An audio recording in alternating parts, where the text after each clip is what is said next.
স্থাপন করে নাই।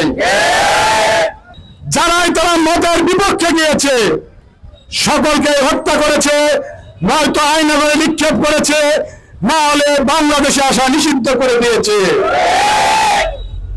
যে গৃহিণী কোনোদিন মার্কেট করতে বাজারে যায় নাই, যে গৃহিণী কোনোদিন তার সন্তানকে নিয়ে স্কুলে যায় নাই, যে বাচ্চা রাস্তায় নামে নাই, যে বাচ্চা কোনোদিন কোনো দলের পক্ষ নেয় নাই, বাংলাদেশের 18 কোটি মানুষ আপামর জনতা রাস্তায় নেমে এসে এই সরকারকে উৎখাত করেছে। আপনারা বিএনপি করেন, বিএনপি কি কোনোদিন রাষ্ট্র ক্ষমতায় আসতে পারবে? আপনারা কি দল করেন? এই দলের অন্যায় অত্যাচার নিপীড়ন সহ্য করে কেন আপনারা দল করছেন?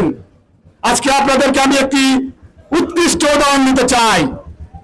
আমরা এইরকম একজন মানুষের দল করি, আমরা এইরকম একজন নেত্রীর আদর্শে রাজনীতি করি, যিনি শতবার সুযোগ পাওয়ার পরেও বাংলাদেশের যে স্বৈরাচারী সরকারের হাজার চেষ্টার পরেও বাংলাদেশের লক্ষ কোটি তারা নেতাকর্মীকে ছেড়ে উনি বাংলাদেশ ছেড়ে যান নাই।